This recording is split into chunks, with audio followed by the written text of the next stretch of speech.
മറ്റുള്ളവരെ എതിർക്കുമെന്ന് പേടിച്ചിട്ട് ചിലതൊക്കെ പറയാതിരിക്കുന്ന ആൾക്കാരുണ്ട്, ചെയ്യാതിരിക്കുന്ന, തീരുമാനങ്ങൾ എടുക്കാതിരിക്കുന്ന ആൾക്കാരുണ്ട്. ചിലപ്പോൾ നിങ്ങളുടെ ജീവിതത്തിൽ ഇതൊക്കെ വ്യക്തിപരമായിട്ട് ചില അനുഭവങ്ങളുണ്ടാവും. എന്ന് പറഞ്ഞാൽ നമ്മൾ എന്തെങ്കിലുമൊക്കെ പറഞ്ഞിട്ടുണ്ടെങ്കിൽ കൂടെയുള്ളവർ എതിർക്കും. അതുകൊണ്ട് എന്ത് ചെയ്യുക? പറയാതിരിക്കുക. എന്തെങ്കിലുമൊക്കെ തീരുമാനിച്ചിട്ടുണ്ടെങ്കിൽ എന്തായാലും എതിർപ്പുണ്ടാവും. അപ്പോൾ എന്താ ചെയ്യുക? തീരുമാനിക്കാതിരിക്കുക, ചെയ്യാതിരിക്കുക. ഇങ്ങനെ എത്ര നാൾ മുന്നോട്ട് പോകാൻ പറ്റും? അങ്ങനെ പോയിട്ടുണ്ടെങ്കിൽ നമുക്ക് ആൾക്കാരെ ഇങ്ങനെ പ്ലീസ് ചെയ്യിച്ച് പോകാൻ പറ്റും. പക്ഷേ ഒരു പ്രശ്നമുണ്ട് അതിൽ. ഒന്ന്, ഇത് ഹെൽത്തി അല്ല. രണ്ട്, നമ്മൾ ഒട്ടും പ്രൊഡക്റ്റീവ് ആവില്ല. നമുക്കൊന്നും സ്ട്രോങ് ആയിട്ട് ഒന്നും ചെയ്യാൻ പറ്റില്ല. നമ്മുടെയൊക്കെ ഒരു ആഗ്രഹമല്ലേ ഇങ്ങനെ സ്ട്രോങ് മൈൻഡ്, സ്ട്രോങ് ലൈഫ്. പക്ഷേ അതിന് പറ്റാത്തൊരു പ്രധാനപ്പെട്ടൊരു ഭയമാണ് മറ്റുള്ളവരുടെ എതിർപ്പിനെ പറ്റിയുള്ള ഭയം. എനിക്ക് കുറച്ച് നാൾ മുമ്പ് ഒരു പെൺകുട്ടിയെ കാണാനിടയായി. അവിടെ റിലേഷൻഷിപ്പിലാണ് അവൾക്ക് വളരെ ടോക്സിക്കാണ് റിലേഷൻഷിപ്പ്. അവൾക്ക് പറ്റണില്ല, അതുപോലെ സഹിക്കാൻ പറ്റാത്ത പോലെയാണ്. അപ്പോൾ ഞാൻ ചോദിച്ചു, ഒരു കൗൺസിലിങ്ങിന്, തെറാപ്പിക്കൊക്കെ അദ്ദേഹത്തെ കൊണ്ടുപോയി കൂടെ? അത് പറയാൻ തന്നെ പേടിയാണ്, ഉറപ്പായിട്ട് സമ്മതിക്കത്തില്ല, അത് വലിയ പ്രശ്നമാവും. അവൾ അതൊക്കെ സഹിച്ചുകൊണ്ട് പോവുക. അപ്പോൾ എന്നാൽ പിന്നെ സെപ്പറേറ്റ് ചെയ്യാൻ പറ്റിയോ? അത് പിന്നെ അത് പ്രശ്നമാവും. എന്തായാലും എൻ്റെ വീട്ടിലും അവരുടെ വീട്ടിലൊക്കെ അറിഞ്ഞു ഇത് എങ്ങനെ പോയിട്ടുണ്ടെങ്കിൽ എല്ലാവരും കൂടെ എന്നെ ആകപ്പാടെ ഞാൻ പ്രശ്നത്തിലാവും, എന്നെ എന്ത് ചെയ്യും, എന്ത് പറയും, ഇതൊക്കെ പേടിച്ചിട്ട് ആ ടോക്സിക് റിലേഷൻഷിപ്പിനെ ഇങ്ങനെ സഹിച്ച് മുന്നോട്ട് പോയിക്കൊണ്ടിരിക്കുക. ഇങ്ങനെ ഒത്തിരി പേരെ നിങ്ങൾക്ക് കാണാൻ വേണ്ടി പറ്റും. അതുപോലെ ഞാൻ വേറൊരാളെ കാണാനിടയായി. അവരുടെ റിലേഷൻഷിപ്പിൽ ശരിക്കും പറഞ്ഞാൽ ഇമോഷണലി അൺഅവൈലബിൾ എന്ന് പറയുന്ന ഒരു കണ്ടീഷനിലാണ്. മാരീഡ് ലൈഫിൽ ഇമോഷണലി അൺഅവൈലബിൾ എന്ന് പറഞ്ഞാൽ എന്താ? പേരിനൊരു ബന്ധമുണ്ട്, പക്ഷേ കാര്യങ്ങളൊന്നുമില്ല, ഒരു കാര്യവുമില്ല, ഒരു കെയറും ഇല്ല, ഒരു റെസ്പോൺസിബിലിറ്റിയും ഇല്ല, ചുമ്മാ ഇങ്ങനെ പോയിക്കൊണ്ടിരിക്കുക. അപ്പോൾ ഒരു നോർമൽ വരുന്ന ഒരു ചോദ്യമല്ലേ, എന്തെങ്കിലും എന്നാൽ പിന്നെ എന്താ ഇനി അടുത്തത്? അപ്പോൾ പക്ഷേ അത് ഒരു തീരുമാനം എടുക്കാൻ ആ വ്യക്തിക്ക് പറ്റുന്നില്ല. ഒരു കൗൺസിലിങ്ങിന് പോലും ചോദിക്കാനുള്ള ഭയമാണ്. ഇനി ഡിവോഴ്സ് അല്ലെങ്കിൽ കോടതിയിലേക്കുള്ള ഒരു പ്രൊസീജിയർ, ഇതൊന്നും ചിന്തിക്കാൻ പോലും പറ്റില്ല. അതിന് മെയിൻ കാരണം ആ വ്യക്തി പറയുന്നത്, അയ്യോ എൻ്റെ ഫാമിലിയിൽ ആരും ഇതിനെ അനുകൂലിക്കില്ല, എല്ലാവരും എന്നെ എതിർക്കും, അവരുടെ ഫാമിലിയിലും എല്ലാവരും എന്നെ എതിർക്കും, എന്നെക്കൊണ്ട് പറ്റില്ല സാറേ. അയ്യോ, ഭയം. എനിക്ക് കുറച്ചാൾ മുമ്പ് എൻ്റെ ഒരു സുഹൃത്ത്, അദ്ദേഹം ഒരു കമ്പനിയുടെ മാനേജറായിട്ടോ. അദ്ദേഹത്തിൻ്റെ താഴെ ചെയ്യുന്ന കുറേ പേര് അദ്ദേഹം അറിയാതെ കുറേ കാര്യങ്ങൾ, ഇങ്ങനെ മോശമായ കുറേ കമ്പനിക്ക് എതിരായ കുറേ കാര്യങ്ങൾ ചെയ്തു. കുറച്ച് നാൾ കഴിഞ്ഞപ്പോൾ അദ്ദേഹത്തിന് മനസ്സിലായി അദ്ദേഹത്തിന് താഴെയുള്ള കുറേ പേര് കമ്പനിക്ക് എതിരായിട്ട് കുറേ കാര്യങ്ങൾ ചെയ്യുന്നുണ്ടെന്ന്, ചെയ്യാൻ പാടില്ലാത്ത കാര്യം. പക്ഷേ അദ്ദേഹം അത് മേലേക്ക് കംപ്ലൈൻ്റ് ആയിട്ട് പോയില്ല. അദ്ദേഹം അതിനകത്ത് ആക്ഷൻ ഒന്നും എടുത്തില്ല. കാരണം ഭയം. ഇവരൊക്കെ എതിരായാലോ, ഇവരുടെയൊക്കെ മുന്നിൽ ഒരു ഐഡിയലായ ഒരു നല്ലൊരു മനുഷ്യനാണ്, നല്ല സ്നേഹമുള്ള ഒരു മാനേജറാണ്. ഇവരുടെയൊക്കെ മുമ്പിൽ മോശമായിട്ട് അവരെന്നെപ്പറ്റി കരുതില്ലേ, അവരൊക്കെ എന്നെ എതിർക്കില്ലേ, ഇവരൊക്കെ ശത്രുക്കളാവില്ലേ, ആ ഭയം കൊണ്ട് അദ്ദേഹം ഒന്നും ചെയ്തില്ല. കുറച്ച് നാൾ കഴിഞ്ഞിട്ട് ഇത് മാനേജ്മെൻറ്റ് തിരിച്ചറിഞ്ഞു, പുറത്താക്കി. ഇദ്ദേഹത്തിൻ്റെയും പണി പോയി, ഈ നല്ലവനായ പാവപ്പെട്ട മനുഷ്യൻ്റെയും പണി പോയി. ഇദ്ദേഹത്തെയും ആരുടെ കൂട്ടത്തിൽ കരുതി? ആ കുരുത്തക്കേട് കാണിച്ചവരുടെ കൂട്ടത്തിൽ ഇദ്ദേഹത്തെയും കരുതി. ഇത് പലർക്കും സംഭവിക്കുന്ന ഒരു പ്രശ്നമാണ്.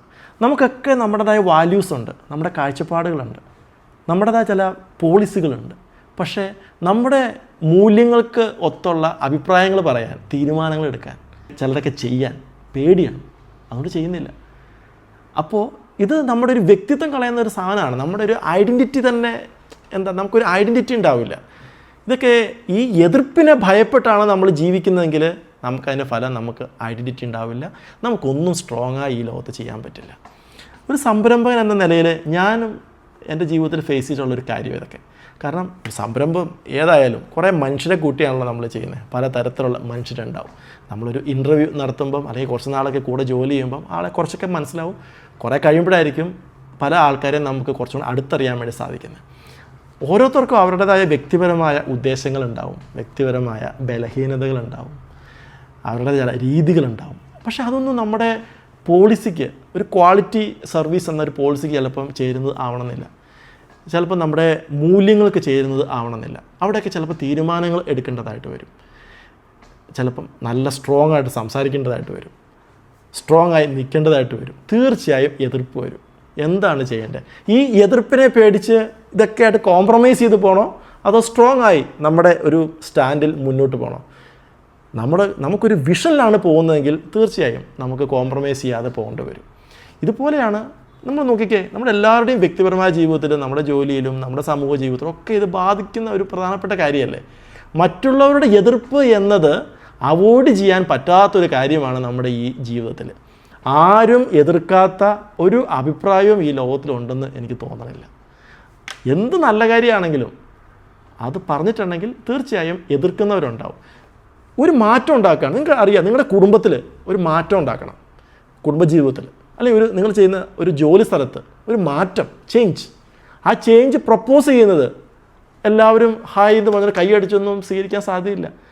അതിനോട് ഇങ്ങനെ വിമർശിക്കുന്ന, ശക്തമായി എതിർക്കുന്ന ഒരുപാട് ആൾക്കാരുണ്ടാവും. നമ്മുടെ രാജ്യത്ത് നോക്കിക്കേ, എല്ലാ സംസ്ഥാനത്തും നമ്മുടെ രാജ്യത്തും പ്രതിപക്ഷ പാർട്ടികളുണ്ടല്ലേ, ഭരണപക്ഷം പോലെ തന്നെ.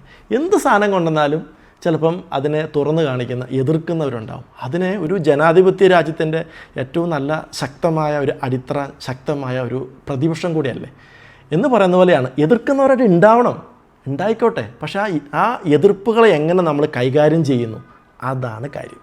അപ്പോൾ നമുക്ക് ഈ എതിർപ്പുകളെ കൈകാര്യം ചെയ്യണം. അപ്പോഴാണ് നമ്മൾ സ്ട്രോങ് ആയി മാറുന്നത്.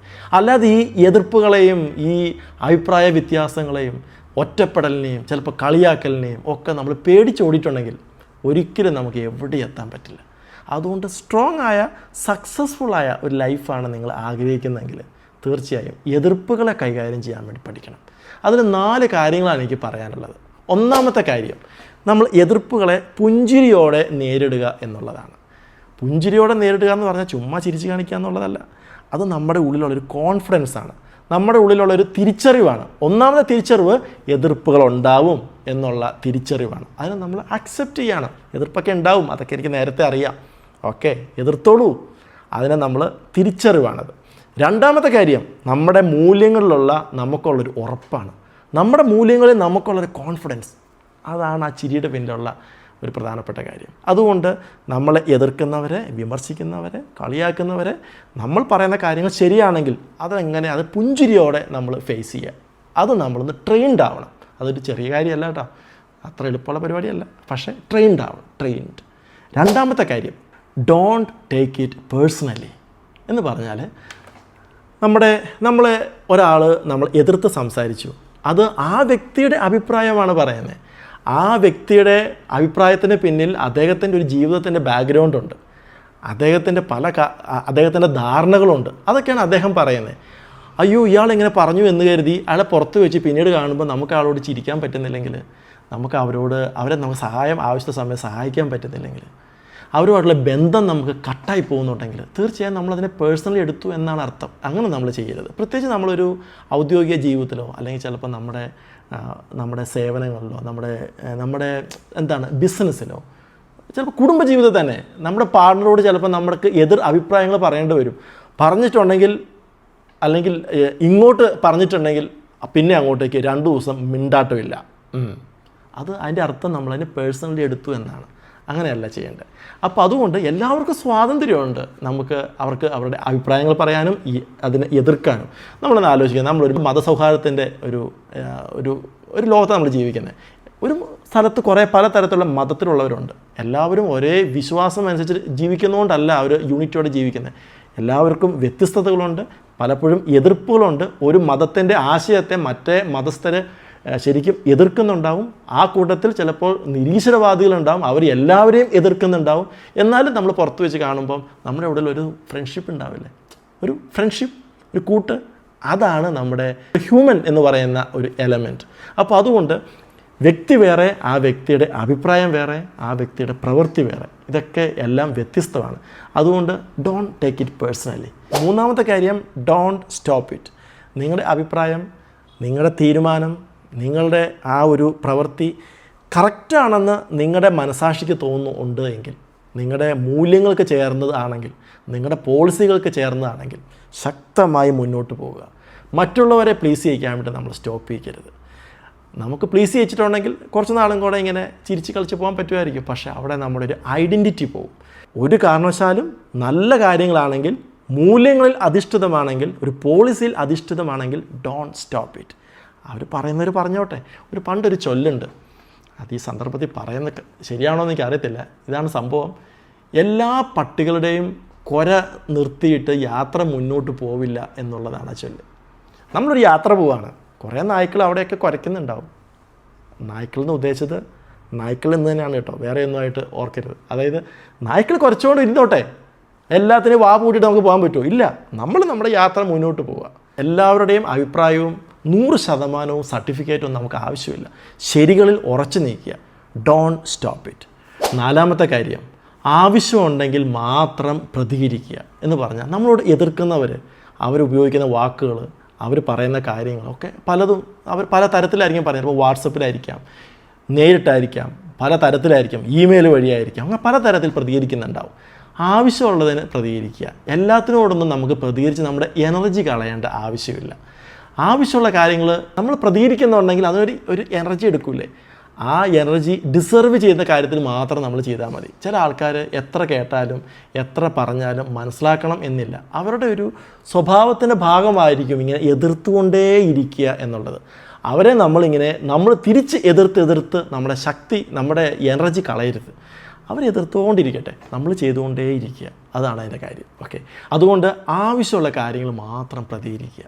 ഏതായാലും നമുക്കെല്ലാവർക്കും ആഗ്രഹമുള്ള കാര്യമാണ് സ്ട്രോങ് ലൈഫ്. ഈ സ്ട്രോങ് ലൈഫിൽ ഞാൻ ആദ്യം പറഞ്ഞ കാര്യം ഓർക്കണം, എതിർപ്പുകളെ അഭിമുഖീകരിക്കാനുള്ള പവർ.